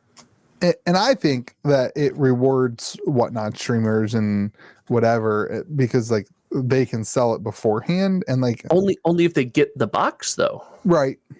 Yeah, but if they're buying cases, the chances are they're going to get. If you buy cases, I think you have a pretty good chance. I don't know. There's 66 of them in the entire print run of like 10,000 boxes. So like, and that's the thing. If it was a one per case, like if every case was guaranteed one God box or one special box, let's say all the boxes were wrapped in the purple, the green box, and the gold box, and every case, then at least you could sanitize the cases a little bit. Now people would still open them and switch the better rarity for the less good one and stuff. But you can never like that's I don't like it showing about the outside. That's my final stance. I don't like it. Yeah, I think we agree on that. All right. So then the last thing that everyone's talking about, and we don't have to harp on this too long, is the print quality is different than Genesis Wave 2 and 1. And there has been a lot of conversation about them taking the Kickstarter in Genesis Wave 2 and reprinting it in the new cardstock. And everything that I've seen from Tanner says that he has no intentions of doing so.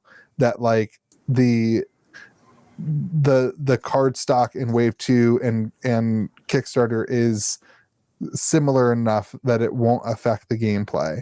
But the secondary market server particularly is talking a lot like it's not that case. And so a lot of people are worried that they're going to basically make competitive play Genesis cards. The first set is called Cryptic Genesis.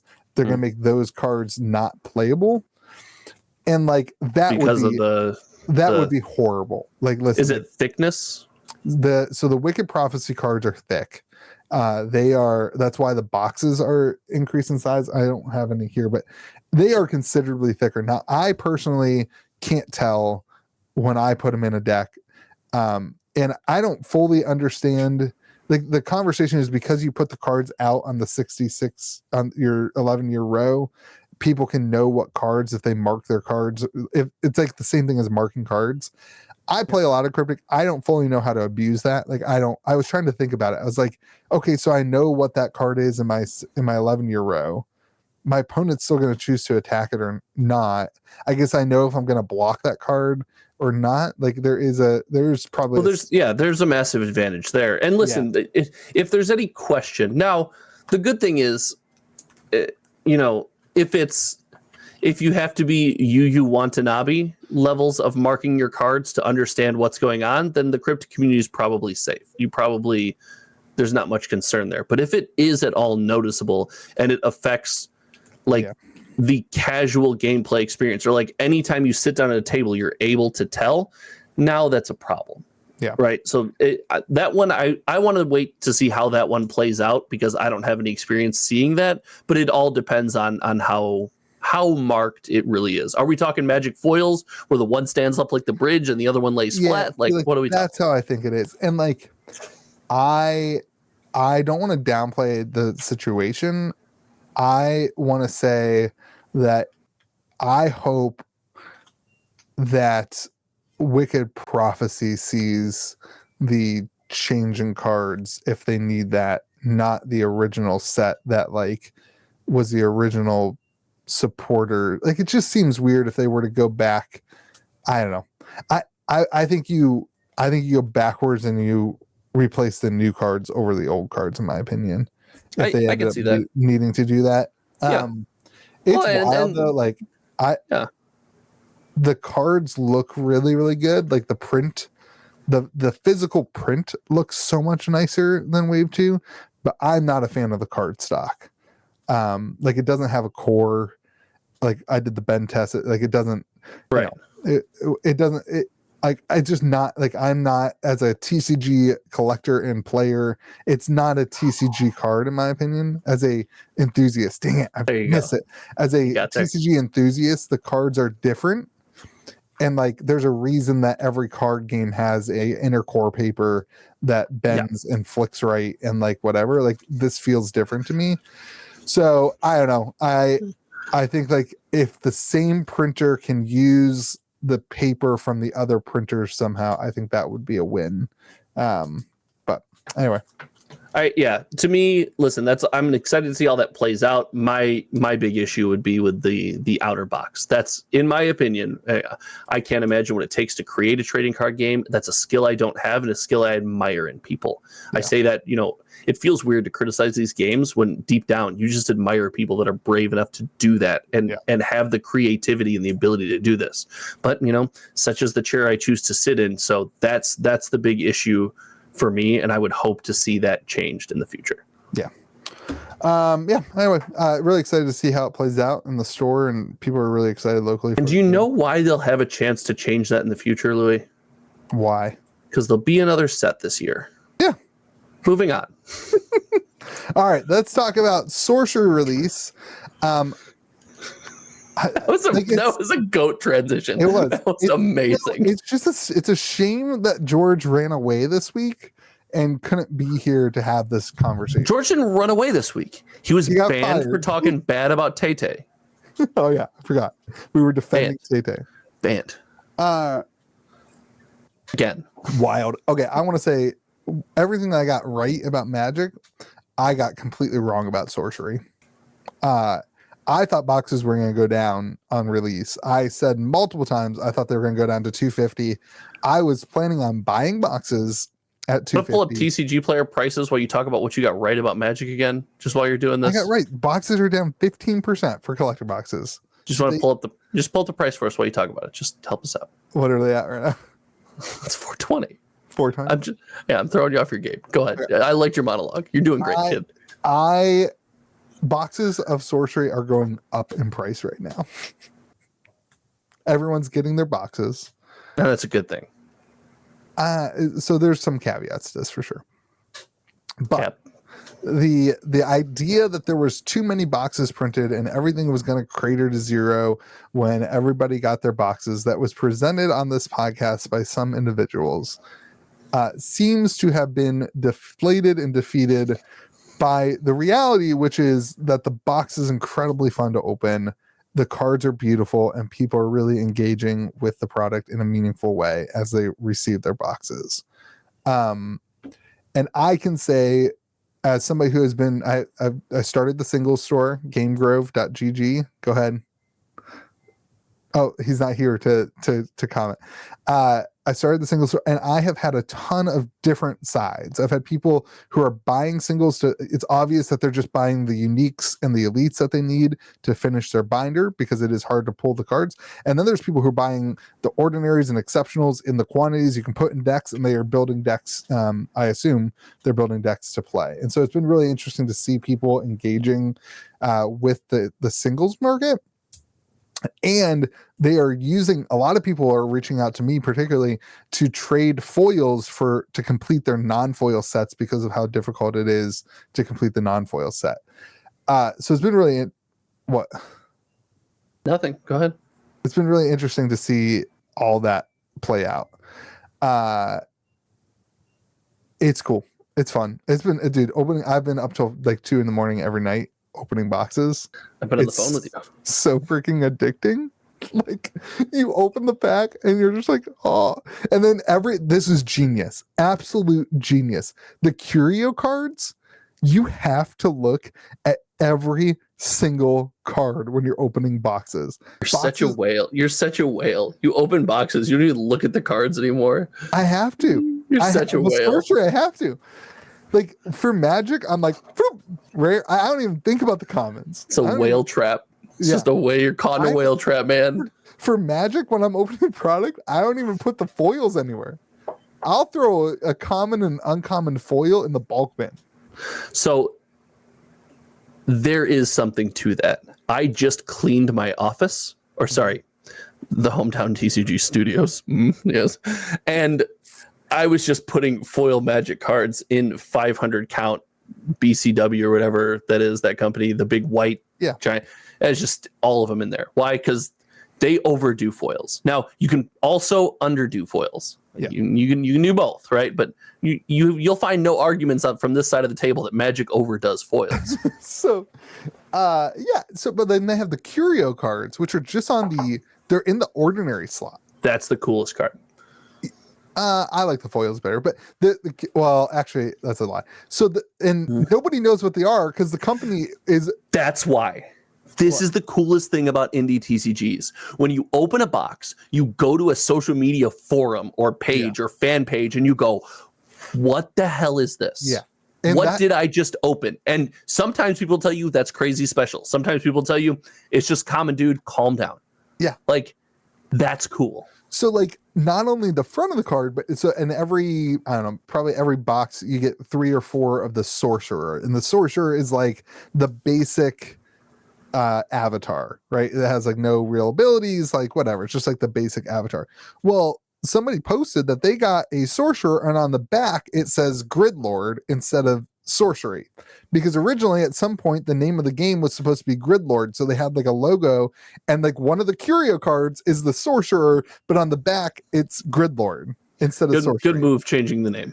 Good move. Oh, for sure. That's like the worst name ever. Very good move. Yeah. Gridlord. That was someone's baby that we're mocking, but like someone's like, I was so in love with that name. Like, oh, you were wrong. If you were gonna name your baby Gridlord, then no, baby, like the project, Louis. I know. So it's a really fun experience to open the box and like look for these things. And I think that's one of the reasons, like, I want to open more boxes. Like I've opened 24 boxes for singles, and like I want to buy boxes just so I can open more for singles. Like as long as I can like open boxes just for fun, I'm like an addict. Like I want to open more boxes. It's really bad. It's really bad. So I need a little context here. Okay. This is the Kickstarter release, correct? Yeah, which is the alpha. When is that? When did that? I know Kickstarter and alpha Kickstarter release are a little bit different, but when did that release? What's the release date? There's no release date. It was successfully backed about a year ago. You know, we've had the delays or whatever, and now when did the company say you're going to get your, and not, this isn't a George, this, hold on, stop. This is not a George. When did they say you're going to get your boxes 18 months ago? That's not this. That's not what I'm doing.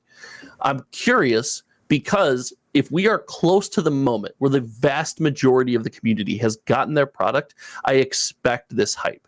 There has never been any question about, is the unique art cool? Will it satisfy a community that came to this game because they wanted a different experience than your opening, like you said, bulk bin foils, right? Of course it's going to satisfy that group of the community. Are we still close to that point? Oh yeah, we are in the middle of that. Like at this point, so this is Wednesday, and I'm still seeing posts about people in Ohio, you know, July 4th weekend, whatever. That's right, Ohio. You're not for lovers. UPS was closed, that kind of thing. So or FedEx. So there's still posts from Ohio, people just getting boxes today. I have no clue. I will speculate. I would assume at least 50% of people have gotten their stuff. Some amount of people have gotten their stuff. Some amount of people, the stuff is still on its way. I think the update that came out basically says over the next 2 to 3 weeks, they anticipate that everybody globally will have their product, with maybe 1 or 2 exceptions for, you know, places like New Zealand that are all the way the heck out there. You got to take a rocket ship to get to it. Not if you pull the One Ring, they'll bring you themselves. So yeah, pretty cool. I think there are a few. Sorry, go ahead. Are you going to criticize? Please criticize something. You are very defensive. George is not here. You're safe. You're safe. It's okay. Well, you're back. So when does the Wave 2, what's the Wave 2 official beta? Sorry, thank you. When is beta's official release? October.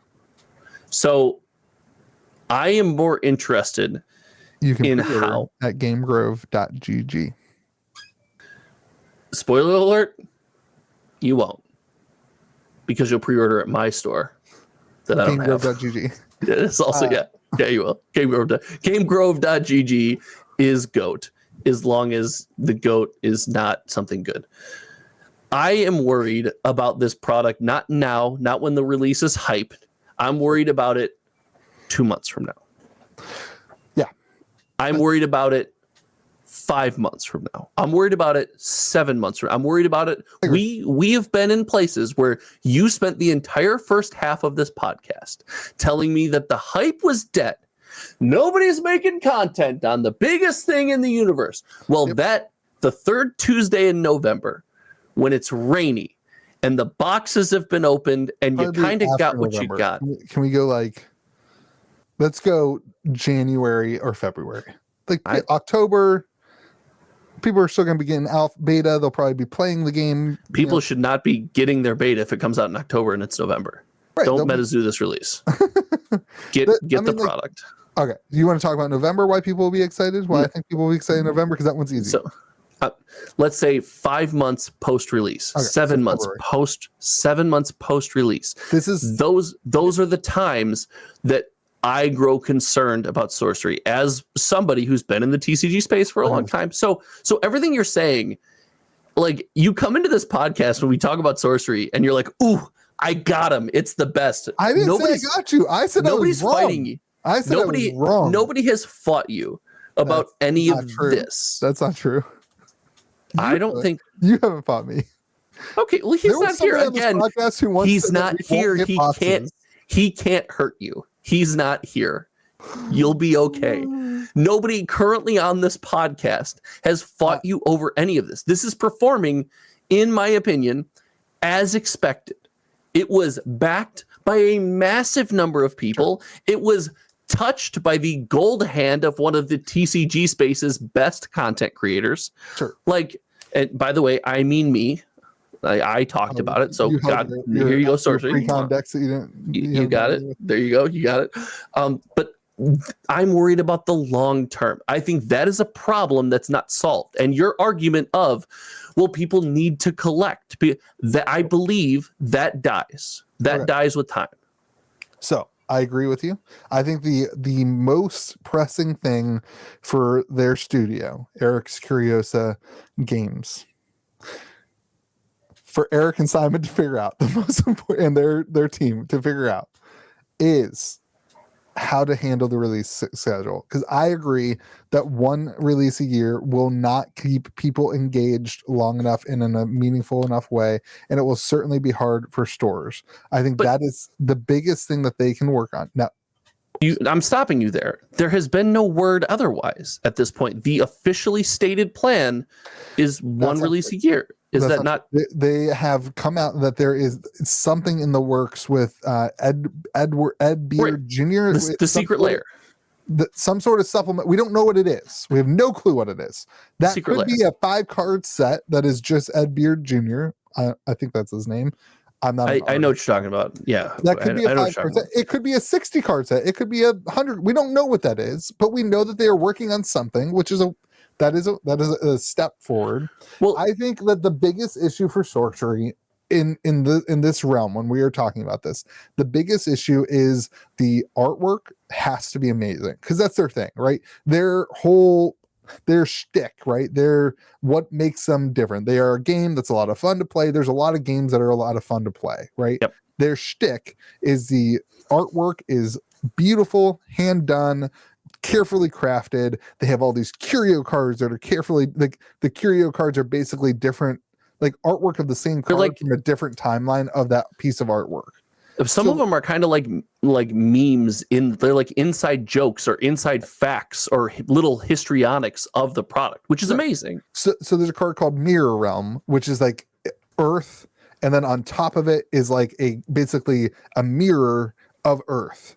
Mm-hmm. And the Curio card is just that it got shifted because the original artwork was painted the way that the Curio card is, but when they were printing the card, it looked better on the card, shifted the other way, right? So the Curio card is like the original artwork. So that's very cool. How many people are going to know that? Well, there's only, it's a different picture. Yeah, like that's what my point is. Like, the whole thing is carefully crafted, and to carefully craft something takes time, and you only have so much time as a business, as a person, as a whatever creator, and so that's why it's going to be hard for them to make more sets. Now, I do agree though that they should take their success that they've seen and figure out a way to get us more success and wanting more. But I want to also caveat with this. There is a group of people, I think it's probably the minority, There's a group of people who like the idea of not having releases shoved down your throat, where you don't actually get to know every single card in the set and engage with every single card of the set. And there are a group of people who like that. And so there is a market for something like that. That's not fair. Let me That's finish. not fair. I don't think that market, though, is the LGS model. And that's like, for stores to want to carry the game, they need to have something else, something more. And so I do think that I agree with you that that's the biggest caveat. I don't think that's not fair. And the reason I stopped you, I enjoyed what you were saying, but there's a vast difference between one set a year and shoving releases down your throat. Yeah. There's a wide range of possible schedules that satisfy both of those qualifications. You're not shoving something down your throat, and you're also have a reasonable release schedule, right? Like, so but that's where, whenever we get into these discussions, that's where it always ends up. It's like, I'm here because I like releases, not shoved down my throat. I'm like, that's great, but that's not what anyone is saying. No one is saying you should pull a Magic and give us 13 sets a year, especially with custom artwork, especially in the indie TCG space. I think that would be a massive disaster. But you can't do one, and you can't do two. I think 2 major releases a year would be enough. And keep in mind, it is a 403 card set. That's a lot of cards. Like, I don't think you're a consumer today. I think that would be enough if you have one release every 6 months, one major release every 6 months, and then you throw something else in there, right? Like, maybe it's just a 15 card mini set. Maybe it's just 5 new avatars, right? Like, you have these different abilities. Like, the avatars don't utilize different colors, right? Like, there is the avatar of fire, there's the avatar of air, but there are also, like, Death Speaker, who can use all the colors, and you build your deck based around the avatar and throw in whatever colors you want and whatever. So, like, I think there are ways to engage the community in a different way, and it'll be really interesting to see what they do. Here's where I am. I think they know that. They haven't come out and said that they know that and that they're working on that and whatever. I think that they know that more would be better without going too far. And we'll see where they come up with that. To go to your question of, like, sorry, what do you have to say? No, go ahead. To go to your question of, like, what engages somebody in February, like, there's a lot of different. I was talking to Donald, my buddy Donald, who we play all these games together. Do we like Donald or hate Donald? I can't remember what George's position is. Donald and George have a beef that is 100% my fault. I told both of them, I pitted them up against each other. I was bored one day. Anyway, that's awesome. Go you. Yeah, that's a win. That's a win. I got things to do. Right. Standard dub. Yeah. So Donald didn't like sorcery because I didn't really know how to teach it very well. Now that I've taught like 15 to 20 people, like, I've gotten good at, like, teaching the basic mechanics of the game, and I understand a lot of the intricacies that I didn't before. There's gameplay footage coming out yesterday on my channel and Saturday on my channel. So if you're interested in that, watch the gameplay. Donald and I were playing, and he didn't like it first. And at the end of recording, I started laughing. He's like, "What?" And I said, "Donald, you loved that. You had a blast." He's like, "Yeah, I didn't want to like it, but I really like it." And I said, "Why?" He said, and this is the caveat that I think got me to think, okay, maybe there is a little bit more time between sets. That's okay. He said, "This game is a deck brewer's paradise." He said, I was looking at the cards before I came over. He said, the movement and the way that the sites actually do things makes it a deck brewer's paradise. Like, there's so much different things that you can do with the game. And he said, "I love that." And so, listen, that's not me. I'm not the deck builder guy, right? Like, I'm the more, like, fun, casual player. I will net deck Donald's decks. Like, that's who I am. I have no shame in that. Like, no shame in that. Don't have to. I'm a collector that loves the idea of being able to play with collectible pieces of cardboard. That's who I am. That's how I would sum up. That's why serialized commanders are goats. That's the perfect place for them. So I think there is a faction for that being, there's an argument for that being what will people be interested in. but I don't know. I think there is a sector of the community that's interested in that. Everything you've said, I agree with. I think it's not enough to experience the growth that neither you nor I want from indie trading card game communities. And we have a history with this. Like, we've been here. Yeah, we want to see these things grow, and we want to see them thrive. And the surest way to do that is to engage your casual community. And when you don't, when you say, hey, there's a niche here where the deck builders, the hardcore deck builders, which would be 1 out of every 12 people that ever opens a sorcery pack, if that. Like, how many people are hardcore deck builders on things? But you know that those decks come out to the public and then people are like, oh, I want to try that. That looks really fun. And now I'm engaged again. Like, now I'm excited about the game again. Somebody comes up with a new way to play the game and a new way to utilize or break a mechanic. Now I'm excited and I want to try that. I might not be a deck builder, but I see somebody else do something and I say, that looks fun. I want to try that. And that's my argument. I don't think that happens enough to engage people over that course of time. I think making that the backbone of what you want to do is, in my opinion, neglectful of the best way to grow any trading card game community. And that is engage your casual fan base. Engage. Well, I mean, you do something like Magic. You do constant releases that reach a wide audience, right? And that's, if we're getting into this argument, the argument is that indie TCGs have an uphill battle that feels impossible. Yeah. That feels hard to accomplish. It feels like you have to be better than the big trading card games at something, right? Because you have to give these people something they don't get. But you also have to satisfy all of these other primal needs. I'm not saying this is a fair take. I'm not saying this is a fun take, but I feel like that's what it takes to succeed in that world. So what if the take was that sorcery will never come close to overtaking Magic the Gathering?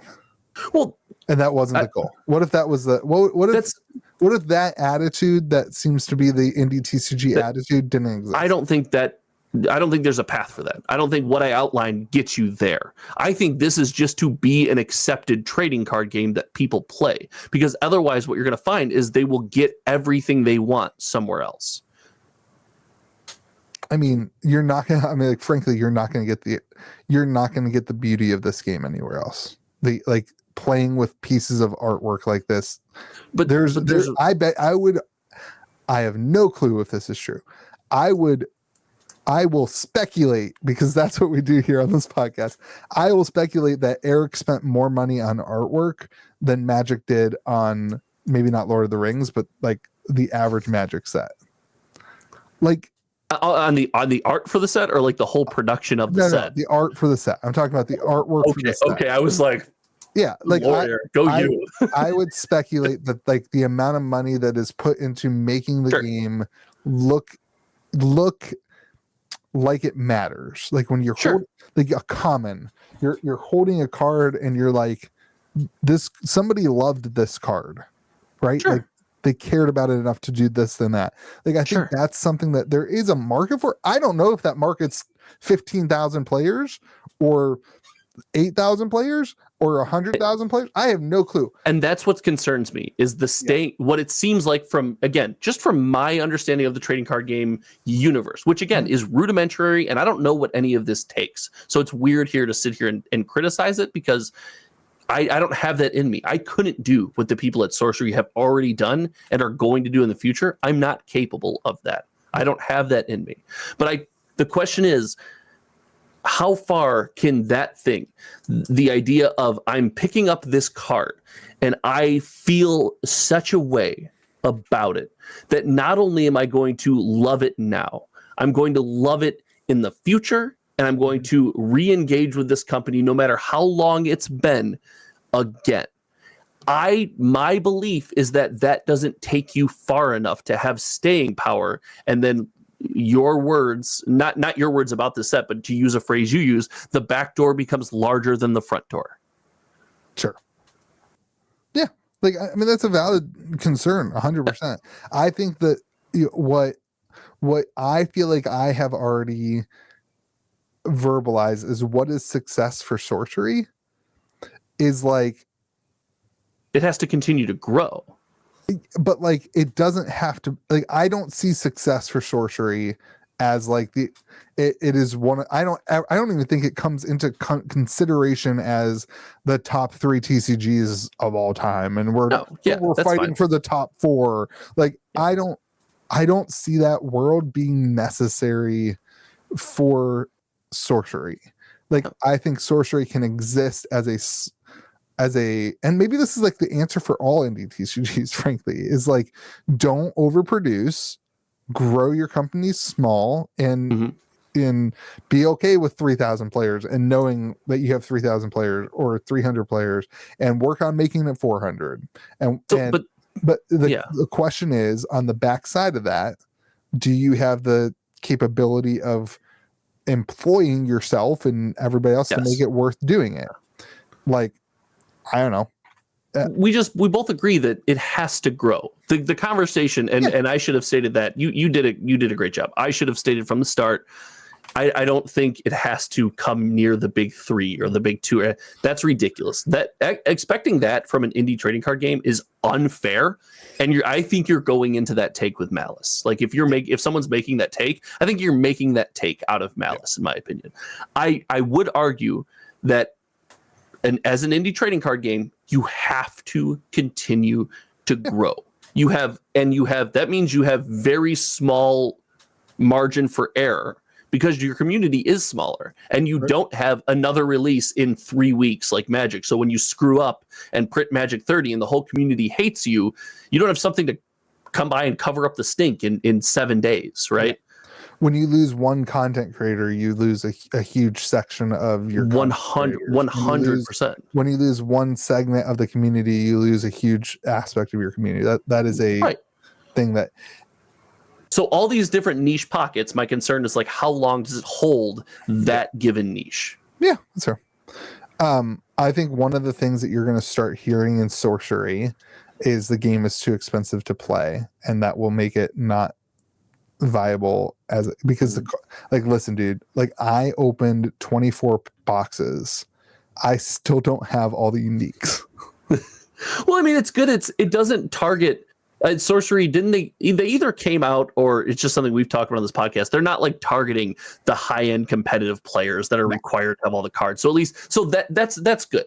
That's good. And on top of that, like the way that the game is played, at least at my level, the way that the game is played, like in my water deck, I don't have a great old one, which is one of the cards, a unique, because I hadn't pulled it.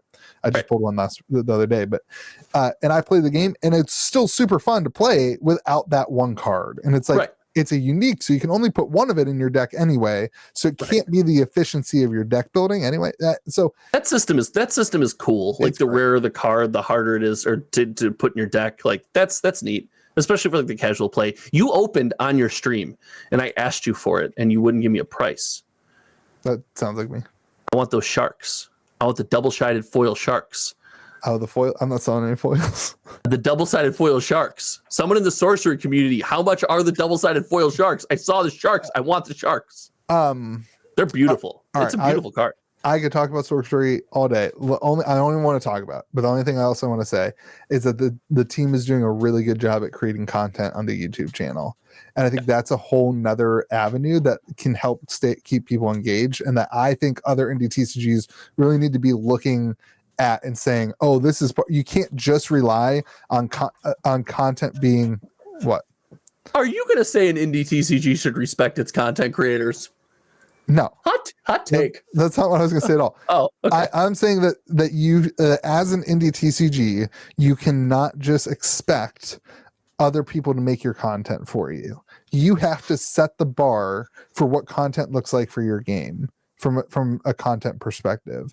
And listen, I know that but when Magicthegathering puts the resources and time into getting up every morning and doing good morning magic and showing what daily content can look like, you have to compete with that. You have to, in my opinion, if you want to be a successful game, create a culture around your game that is bringing people into daily content and whatever, and give them the things that keep them engaged. And it gives content creators other little bits of nuggets. How many times have you watched Good Morning Magic and be like, oh my God, that would be a really cool video. Oh my gosh. How do you know all of my videos are just repurposed Good Morning Magic? How'd you know? Yeah, like it's like a great, like it tells you, and some of that's just like the history. So like I just want to say, like, I think the Sorcerer team's doing a good job on that. And shout out to Chase and Ira. They did like a gameplay video, and I was like, oh, like I felt on me. I even put in the comment section of the poll channel. I was like, hey, I didn't record this box opening because I feel guilty that I haven't made a box or a gameplay video, and I'm just making another box opening video. And so that's why this week I did a gameplay video, because I saw the Sorcerer team do it. I was like, oh, that's the standard for content. So now I have to do that. I have to be more intentional about making content that people want to see. So anyway. I think what's going to get more staying power. I like it. I think a game should go to the ends of the earth to promote themselves. I also think that content creators like you are going to draw a more emotional and connected response. When I watch a video on an indie TCG on Kitchen Table TCG, I'm more emotionally connected to that creator in that game than when I go to Sorcery's YouTube channel. But I like that there's a standard, and I think it's a barrier for entry. You must engage your community. You should make that content. You should also support the people that these emotional connections are made with. And I think Sorcery does a great job of that. 100%. I totally agree with you. Yeah. Anyway. Okay. Last chat. I want to say, yeah. All right. Last chat. Let's go to. What did you want to say? Nothing. I could literally talk about Sorcery all day. that's like I think it's fun when we have conversations like that. I wonder if people think we're fighting. Oh no, I know. I don't care what people think. It's fine. I want people to think we're fighting. Speaking of not caring what people think, let's talk about Hello Kitty. I know, man. This is cool. This is not for me. I don't particularly care about this. But it needs to be talked about. Metazoo has a Hello Kitty set coming out. Okay. But wait. It's been talked about. It's Hello Kitty and friends.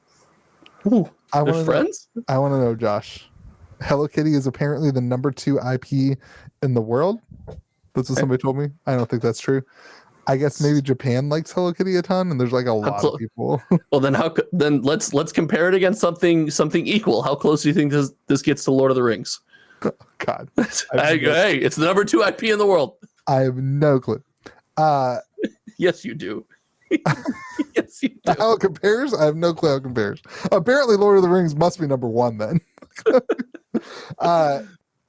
I think it's a huge win for Metazoo. It's obviously like going to get Metazoo in the hands of a lot of different people. This is like Secret Lair or Universes Beyond. Does the same thing. The question is like, who likes Hello Kitty and is going to be like, you know what I want? A Mothman card, a Bigfoot card. That's my caveat to this is like, it's cool. Lord of the Rings had a lot of crossover, a lot of mesh there. Yeah, like I don't know a Metazoo fan who's gonna be like, you know what I want to put on my shelf is a Hello Kitty card. And I certainly don't know any Hello Kitty fans, period. But if I did, I'm not sure that I know any Hello Kitty fans who would want to engage with Metazoo further than this. But I have to give it to Mike. This is a big IP. Whether it's the second biggest IP in the world, it's not. It is a major IP. Get the chart. Get the chart. No, I'm not getting the chart out. It's a major IP involved in what is a small game. And that's a huge win. Do you remember Mr. Kitty? Were you on the podcast back then? Oh. Was that previous to you? I looked a lot different. My name was also Mitch, probably. I don't think Mitch was there. It must have been in the interim where it was just George and I. Dark days. Mr. Kitty is also on Metazoo's board. the guy who is the founder of Hello Kitty is on the board for Metazoo. It's like at some point they announced that they at some point they announced that they were going to announce a bunch of board members, and they announced Mr. Kitty, and then I'm not sure they ever announced anybody else. If they did, it wasn't important enough. It wasn't important enough for me to remember them. Maybe the guy from PSA, I don't know. The guy who personally flew and graded the ring also sits on Metazoo's board. Confirmed. You heard it here first. He just cares about the one ring. So I thought it'd be interesting to share that. Do you have any thoughts on Hello Kitty and Friends? Is it a full set? Is it a supplemental set? Is it like 5 cards? Is it?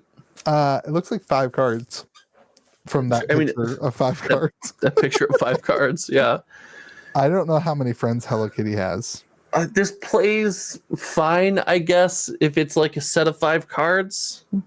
If it's a full set, like if the next release is not native or UFO, but Hello Kitty. It's War. Actually, I'm going to disagree with you. I hope that the War set involves Hello Kitty. Did you ever play that game, Cat Cannon? No. What is cat? Oh my God!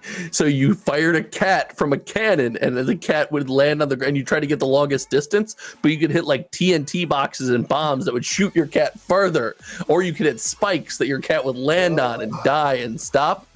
That's all I can think of here. No, I don't. I'll admit, I don't get this. I don't understand the move. It's Hello Kitty, man. Am I just a broken record? Fix the regular sets before I care about Hello Kitty sets. Yeah. All right. I suck. I know. That's the end of the podcast. It was this really 2 hours?